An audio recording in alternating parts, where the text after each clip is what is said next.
Родов грилен, абе брат ми, супер яки пичове сте вие. Няма кой тук в цяла Варна да ви скрие.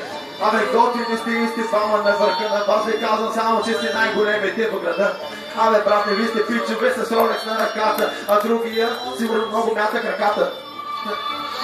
И ще има 100% с жената, която гъне го на 400 ката. И след това е живота. Защо ли 100% останах робота? Там е брат ми, ти си следващия. Продължавай, няма да пея, че се едно ще го набия. Нещо лицо. Не брат, ти няма как да ме набиеш. Аз съм този, който можеш пред мен да се покриеш. Или да се препокриеш, нещо ново да откриеш. Хип-хоп, музиката да запиеш. Ти си този, който пред микрофона пиеш.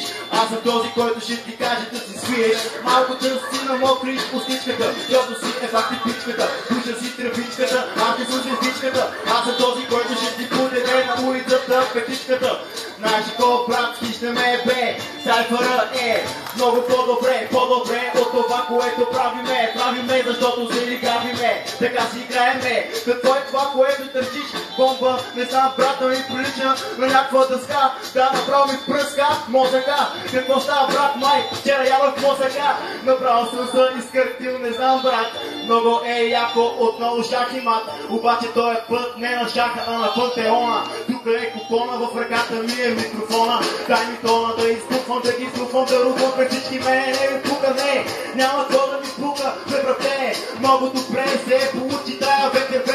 Тая вечер ще бъда съвлечен от някоя или просто наречен.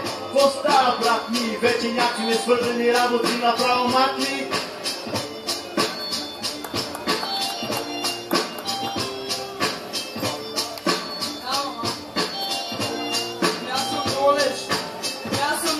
Може и да се усеща, видите, че съм кедеш, но съм и таранеш, обаче бомбата безчесто се докарва. Тук е готино, това е бе, дали тук е нищо, да я знам, че